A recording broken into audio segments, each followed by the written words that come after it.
Hi, everybody. We're excited to let you know that we're adding an incredible new show to the CyberWire podcast network. It's Microsoft's Security Unlocked, CISO series with Brett Arsenault. Listen in as Microsoft's Chief Security Officer, Brett Arsenault, talks one-on-one with industry's leading CISOs, as well as technology leaders at Microsoft. In each episode, Brett and his guests will dive into the biggest challenges in cybersecurity, sharing new ideas and perspectives, and provide practical guidance based on the actual strategies implemented by Microsoft and Microsoft's biggest customers. You're not going to want to miss this one.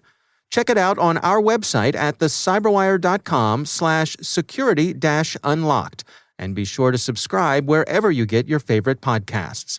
A big welcome to Microsoft to the CyberWire Podcast Network.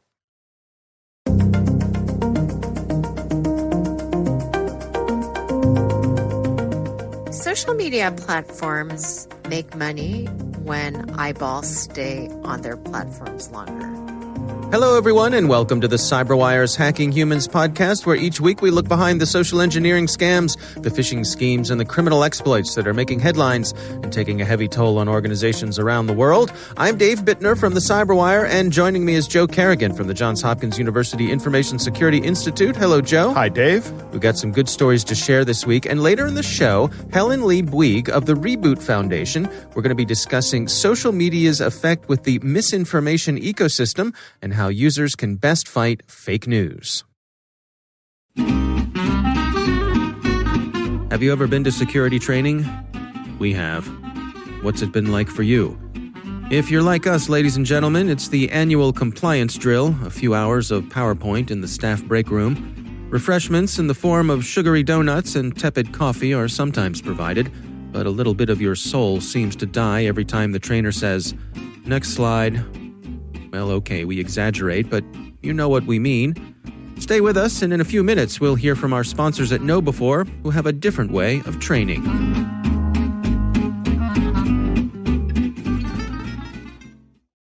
All right, Joe, before we dig into our stories this week, we got a kind note from a listener whose name is Jonathan.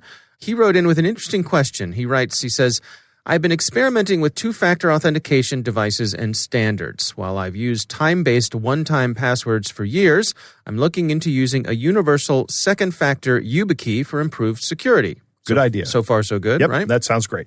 He says, last week, I saw this story from Gizmodo encouraging everyone to use device-based two-factor authentication rather than OTP codes. That's one-time password codes. OTP codes you type in are still vulnerable to phishing on a carefully crafted site. Yes, they are. While with UTF, the site you're authenticating with establishes communication with the two-factor authentication device directly, which can't be spoofed like typing in a 6-digit code. Yes. However, many sites require a mobile phone number, or more likely a one-time OTP when you first enable two-factor authentication. When you can add universal two-factor, often this is in addition to SMS or OTP. How does that make U2F more secure than OTP? Aren't you just adding another means of authentication? This seems less secure because you have more ways to authenticate. If I have SMS-based authentication and add OTP, that isn't really more secure than SMS unless SMS is disabled. What do you think? Thanks for your great show. Well, what do you think, Joe? I agree. Jonathan makes a great point here. I think I said this a couple of episodes ago, that the security of your account is only as strong as the weakest link in the security chain, if you will. So if I can say I've lost my universal two-factor device, my UTF, my YubiKey, and the website goes, well, that's okay. We'll just send you a text message. If that's their workflow, it becomes a lot easier for me to get around that security implement of the universal two-factor device, which so far we haven't found any vulnerabilities in that protocol. But if I can get around that, and let's say I've SIM swapped the target's phone and get you to send me, the attacker, a one-time password via SMS, then I'm in. That's right. it. This is a good observation from Jonathan. It's making your potential attack surface larger, Yep. as he notes. And also, I guess it is a case of you're only as good as your weakest link. That's right. Yeah. So if you can, disable those. If you get yourself a hardware key, make sure that you've gone through and disabled the other ones. Right. Usually the way they protect your account in the event that you lose your hardware token is they'll give you a list of one-time passwords you can use that you can print out and you can keep in a safe somewhere. And that's a fairly secure way of doing things, assuming you can secure that piece of paper. Yeah, just tack it up to the front door of your house. Right. Yeah. Don't do that. All right. Well, thanks to Jonathan for sending in that note. It's a good question. Of course, we would love to hear from you. You can send us your questions or your catch of the days to hackinghumans@thecyberwire.com. All right, Joe, let's jump in with some stories here. Why don't you kick things off for us? Dave, I'm going way back to 2015 here. That is when a woman in Scotland named Patricia Riley worked at a company called People's Media Group. She worked there as a debt collector, presumably in their accounts receivable department. One day, her managing director, Yvonne Bremner, went on vacation. And on the day that Miss Bremner went on vacation, Miss Riley received emails from someone posing as Miss Bremner. Right? Now, Miss Bremner is the managing director of this organization, People's Media. The email asked for a transfer of £24,800 to be made to another company. And Ms. Riley worked with her direct supervisor, her line manager, who made the online payment in the requested amount. Okay. 3 days later, she receives another email that seems to be from Ms. Bremner, which asked for another transfer of £75,200. Ms. Bremner's still out of the office, but so is Ms. Riley's line manager. So in the end, Ms. Riley goes ahead and makes these payments. And she winds up sending £193,250 to these scammers. Wow. So what happens next? Ms. Riley is fired, and then People's Media Group sues her. Right? And they want to get back £107,000 from the employee, and they say that she's liable. And there's a write-up on this case from the BBC in 2019. And in this write-up, Ms. Bremner frankly has some nasty things to say about Ms. Riley. She says that Riley is the office gossip and that she underperforms in her role as a collector, and that Ms. Riley was not authorized to make payments on behalf of the company, but she did in fact have access to the banking system. Well, whose fault is that? Yeah, that's an excellent question, Dave. Okay, go on. That was one of the things I'm saying as I'm reading this. I'm going, wait a minute. Okay. If she shouldn't have been able to make payments, if she was not authorized, why does she have access to the banking system? All right, go on. People's Publishing lost that case. Oh, okay. And last week they lost their appeal of that first decision. Now we're in 2021. We're 6 years beyond this event. And the case is, I think, now resolved. I don't know if they can appeal again, or I'm not familiar with the UK's legal system. The judge in the appeals case had some important things to say. And one of the things he said is, it's rare for an employer to sue a junior employee for negligence. And that's what Ms. Riley was, a junior employee. They should have had some insurance for this kind of event. He said, if this becomes a regular event, it, quote, will have a significant impact on the employment relationship. So he doesn't want this to become precedent, is what he's saying. Oh, okay. Right? Because I don't want every employer turning around and suing every employee for losses. Right. Right? That would be a problem. The judge said that Ms. Riley genuinely thought she was being instructed to make payments by her managing director and that she was neither trained nor experienced in the payment of creditors. So the workflow, though it seemed off, it would not have seemed off to Ms. Riley because she was not trained for this or hadn't done it in the past. I see. And she did not suspect that what was truly going on, and she could not reasonably have been expected to do so. She didn't know she was being scammed and had no reasonable recourse. Now, this whole case is interesting because it sets a I don't know how legal precedent works in the UK, but it's interesting that this company sued this woman for something that happened 6 years ago. The case has been going on for a long time, but the judges said, no, this is not happening. We're not doing this. So I think this is a lesson to companies out there. Yeah, I wonder, what if she had received training, right? Type of training we talk about here all the time, know, to alert your employees. Would the company have had a better case had she been trained, but even despite her training, then went ahead and sent the money? I don't know. I think the key problem with this case is that she should not have been authorized to access the banking system, but she was able to do so. Right. That sounds like an authorization problem. That's the second A in the AAA, the Authentication, Authorization, and Auditing. That's a fundamental part of security. It sounds like a failure of the authorization part of their process here. Yeah, and it's most companies that I'm aware of, if you have to write a check more than a certain amount, a lot of times that requires two signatures. It does, yeah. Just for these reasons. Exactly. You get a second set of eyes on it, and as we always say, slow down. Slow down. That's right. Yeah, that's fascinating. it's an ending that I'm okay with. Right, yeah. Me too. Yeah, I don't think she's to blame here. And she shouldn't have been authorized to make those payments. Certainly not those sorts of amounts. One thing to have, access to the petty cash drawer or something. But when we're talking about hundreds of thousands of pounds. Yeah. Oof, wow. That's right. All right. Well, interesting story for sure. We'll have a link to that in the show notes. My story this week comes from SC Magazine, written by Bradley Barth. And the title of the article is BazarBackdoor Phishing Campaign Eschews Links and Files to Avoid Raising Red Flags. This is interesting. It's based off of some research that the folks over at Cofense published. They're a security company. And, we always talk about how you should never click on the links. Right. And what's happening here, what the folks at Cofense are tracking is that the bad guys know that we are not clicking on the links the way we used to. And so they're taking things to another level. There's some phishing emails. There's one that they spotted back in February.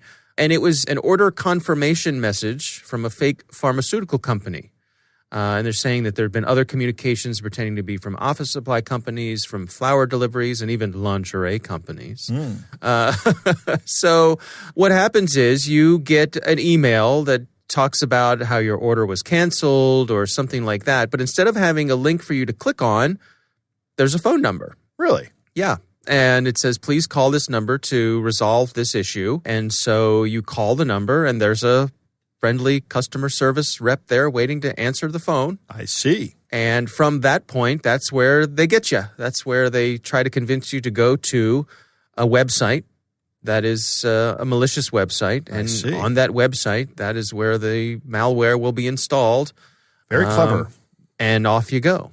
Right. And how do they get the malware installed? Do they use vulnerability in a browser, or do they actually convince the person to download and install something? It seems like it's a combination of those things, depending on how things go. I think initially they just try to take you to a website that just does everything on its own. But if they can't do that, for example, it talks about how they'll talk you through downloading an Excel file, for example, and disabling the protections within Excel itself to keep you from running macros and those sorts of things. And, do it in a very convincing way. This article points out that, as always, never call a number you receive in an email. Never follow the email link, right? Go straight to the vendor's website yourself. Yeah, this is the problem with email, though, isn't it? Email, and I've said this before, I'll say it again because I like repeating myself. Email is the only service out there on the internet that I can think of, that we all have, that anybody can just put something in our inbox. Yeah. Right? We don't know who that person is. We have no clue of who that person is behind the email unless we go through the forensic activity of looking at the email headers and seeing what happened, how the email actually arrived to us. And most people can't go through that and understand what they're looking at because you really have to have an understanding of the email protocols to get a handle on it. Email's terrible. We need another solution. It is amazing that we haven't come up with one. Because there have been attempts over the years to graft things onto email to make it better. And none of them have reached enough universal acceptance to really make them stick. Yeah, there are verification techniques you can use to make sure that an email is coming from the server that it claims to be coming from. Yeah. But if you don't enact those verifications, then you can still run a simple SMTP server. Right. What's interesting to me about this is that, these bad guys are investing in a call center. Right. They're investing in infrastructure. Right. Well, we've had stories before about how some of these call centers, like in India, are actually kind of pull double duty, right? They have their own legitimate business practices, but every now and then they'll take on one of these illegitimate business practices to fill time. They don't really vet their vendors or they don't really care. They're complicit in it. And they get high commissions on these things. Yeah. Because it's pretty much all profit. Yeah. A call comes in and they've got a script. All right. Well, we will have a link to that story in the show notes as well. Joe, it is time to move on to our catch of the day. Dave, our catch of the day comes from a listener named Wyatt. And he says, hello, Dave and Joe. Hacking Humans is one of my favorite shows. Hey, that's great. It's one of my favorite shows, too. I love all you guys do at the Cyberwire. I have 2 catches of the day for you. You can do them both or pick your favorite. We're going to actually do both of them. We're going to do one this week and one next week. So the first one is a phishing email he received, and he couldn't resist playing with whoever sent it. Since they verified their story by linking to a CNN article, I decided to Google random Wyatts who had won lotteries so that he could verify my story. I even went so far as to temporarily change the name of my Google account to match this Wyatt who had won a lottery. So Wyatt here is actually, getting into his own social engineering practice here. But these folks or these scammers sent him an email claiming to come from Jason and Barbara Wood, who have a Japanese email address. It ends in .jp, which is Japan, the top-level domain for Japan. Interesting. So, Dave, why don't you read the email from the scammers? All right, it goes like this. My wife and I won the Mega Millions jackpot for $410 million on June 9th, 2020, and we voluntarily decided to donate the amount of $10 million for charity. We're trying to reach random people from various sources and fashions to touch life from various angles. Therefore, you get the message here. You've been registered as one of the lucky recipients to receive $2 million. This donation is given to you, allowing you to take care of your personal problems and in large part to generously helping us reach out to give to the less fortunate, orphans, and charitable organizations in your neighborhood locality. To verify, here's a link to a CNN story. Get back to me on how to receive the donation. Thank you, Jason and Barbara Wood. Wyatt responded to this email. He says, "This is a very kind gesture, and I'm so happy that you're trying to give some of your money to charity. To be honest, however, I don't really need the money. In 2007, I too won the lottery. Yep, I won the Louisiana lottery for $1 million and received $469,000 after taxes.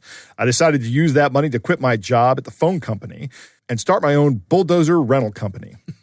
But on November 8th, 2010, I decided to take $1,000 out of my savings and buy exactly 4,000 Bitcoin. It was really a freak accident, but when I saw that these Bitcoins hit 25 cents a coin, I decided it would be perfect time to buy an even amount of them. I'm very OCD. Since then, I have bought and sold various cryptocurrencies, and I am now at the point where I am even richer than you are. The $2 million doesn't interest me.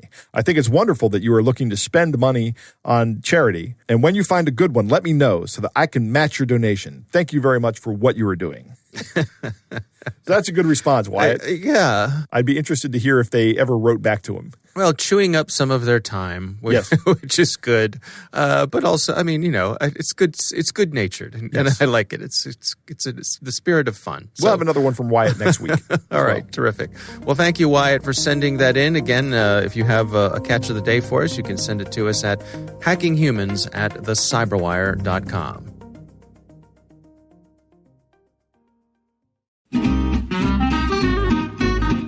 And now back to that question we asked earlier about training. Our sponsors at KnowBe4 want to spring you from that break room with new school security awareness training. They've got the world's largest security awareness training library, and its content is always fresh. KnowBe4 delivers interactive, engaging training on demand. It's done through the browser and supplemented with frequent simulated social engineering attacks by email, phone, and text. Pick your categories to suit your business. Operate internationally? KnowBe4 delivers convincing, real-world proven templates in 24 languages. And wherever you are, be sure to stay on top of the latest news and information to protect your organization with KnowBe4's weekly Cyber Heist News. We read it, and we think you'll find it valuable, too. Sign up for Cyber Heist News at knowbe4.com/news. That's knowbe4.com/news.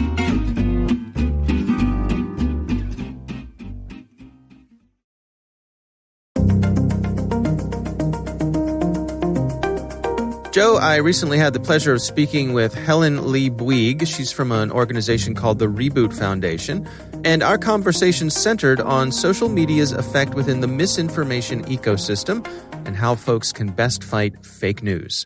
Here's my conversation with Helen Lee Bouygues. Social media platforms make money when eyeballs stay on their platforms longer. So their algorithm and the way that they function visually is configured in order to prey on people's emotions so that people stay online longer. And that is fundamentally one of the problems that is linked to why we have so much poor news judgment, because obviously when people are being emotional, it's hard for people to think rationally. Now, when you say poor news judgment, what do you mean by that? Based on the Reboot Foundation studies, we have done research that shows that when people stay on social media longer, their ability to identify fake news or misinformation increases incrementally and exponentially. So that's what I mean by poor news judgment. We sort of half joke about how a lot of us throughout the pandemic are doing doom scrolling, waking up in the middle of the night and finding ourselves, you blink your eyes and you spend an hour going through Twitter or TikTok or any of the other platforms. I mean, they really do suck you in. And that's exactly the point about how they prey on people's emotions to suck us in and actually stay online. In addition to sort of the visual attractiveness of people to stay online, again, when we talk about configuration of algorithm, these social media platforms deliberately will look at what you've clicked on, what you've liked, and what you've scrolled through previously, and try to show you more and more articles or opinions that are in line with what you previously looked at. So in other words, these platforms are deliberately helping you do selective thinking and hence creating truly an echo chamber. Is it even to the point where, for example, if I'm scrolling through something and like Twitter, I'm scrolling through a Twitter feed and I pause on something to read it, is the fact that I've stopped scrolling, that I've paused there, is that registered as me showing interest?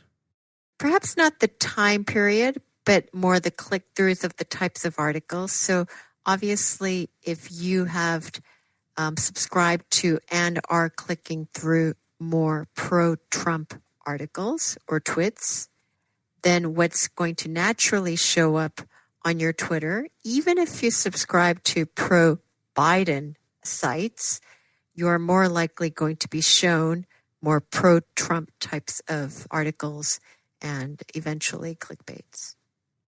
Now, I suppose one of the other major issues here is that these algorithms are opaque. I mean, we really don't have any real view inside what they're doing. You're absolutely right. And today, there is a lot of discussion around Section 230, which is really the law that protects the social media platforms from potential litigation liability for disseminating misinformation. However, in reality, the real challenges that we have is not just about the fact that they might be spreading misinformation by showing information. The real challenge is the fact that there is very little to no transparency as to why we're seeing what we're seeing on social media. And even though most people actually believe that they're quite good at identifying fake news, based on one of the surveys that the Reboot Foundation did, less than 1% of the population actually applies true fact-checking techniques when they're reviewing articles. Can you give us a little bit of the background on the Reboot Foundation itself and the mission of the organization? So the Reboot Foundation, we started in 2018, and the original goal was really to try to elevate critical thinking both in schools, in the families, as well as in the workplace.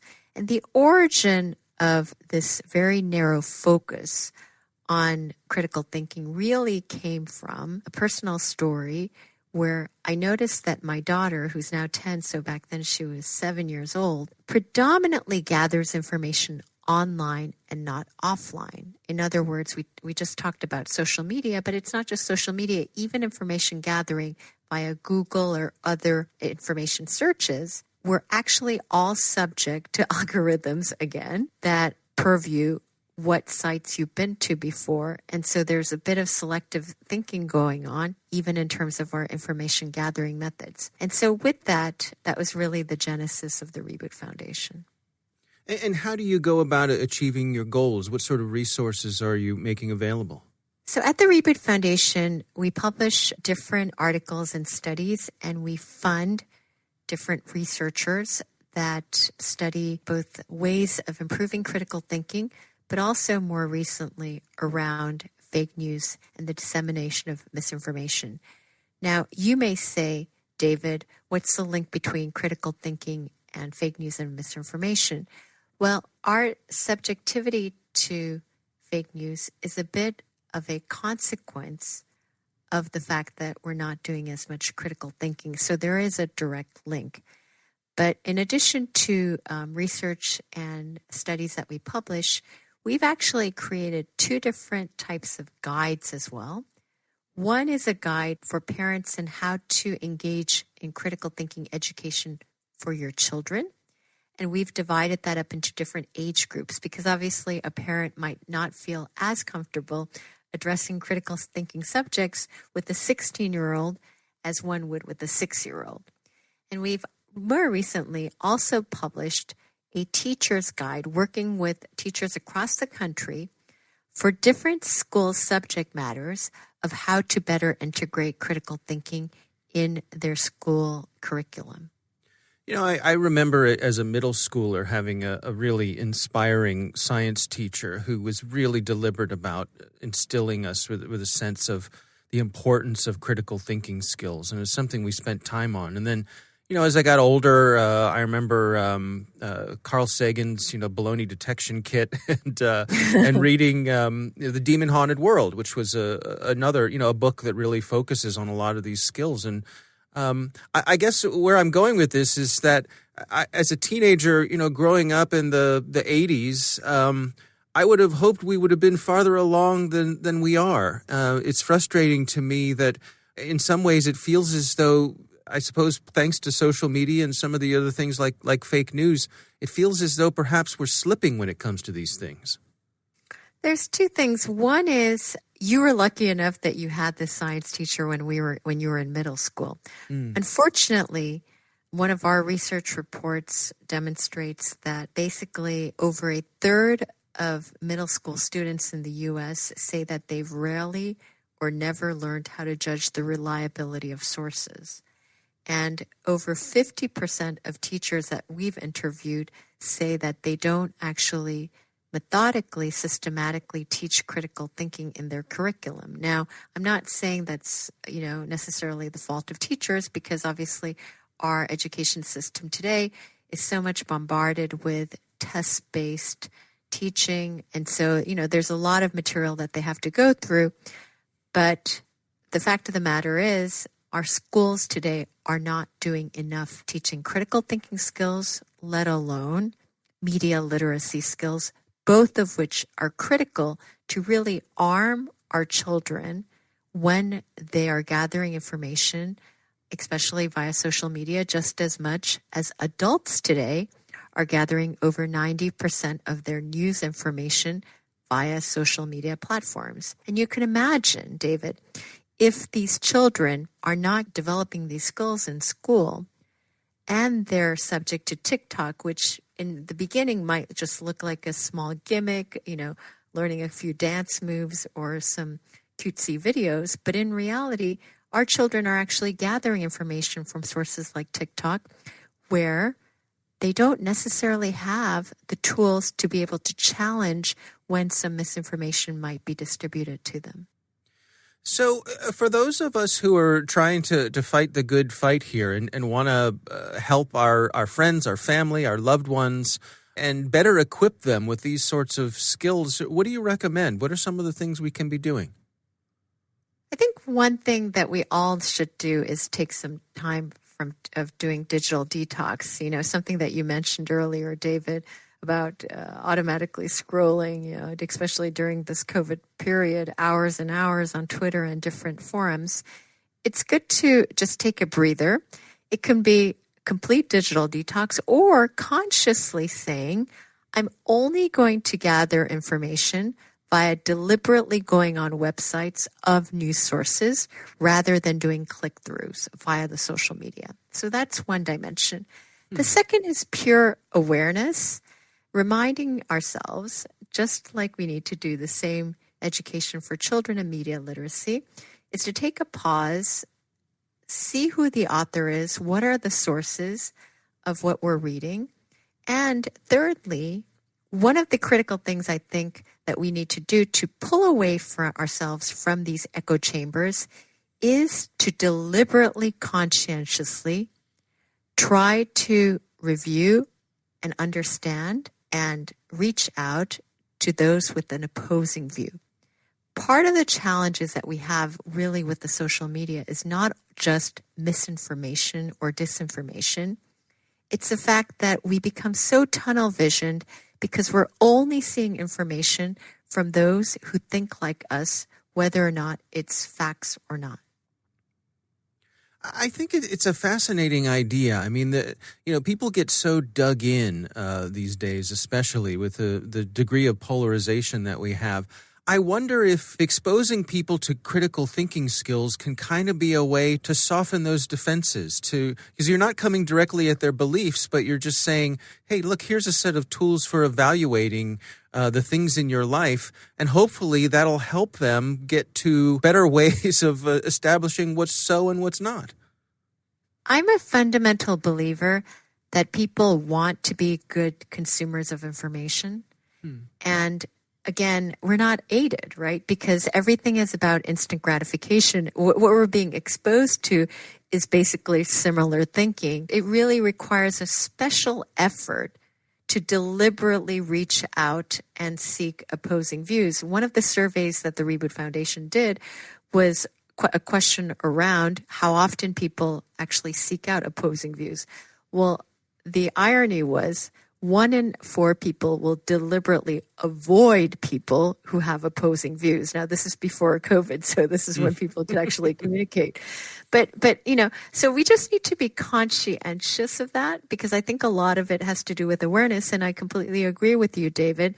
If we deliberately make that effort to try to consider opposing views, not only do you actually reinforce your own argumentation, and so you could even reinforce your own convictions by reviewing opposing views, but hopefully we can try to somewhat limit some of the polarization that we're seeing in today's society.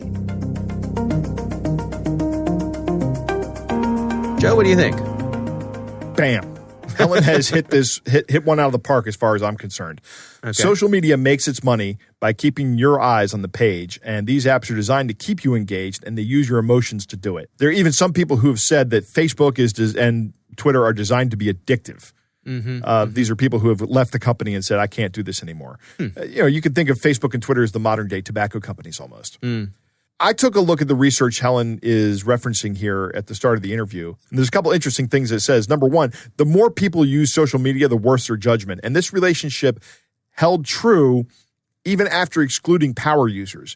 So people who spend more than 10 hours a week on social media are excluded. And if you spend less than that, among that group of people, the more time you spend, the worse your discernment is. There's a lot of research on the organization's website. You should check it out.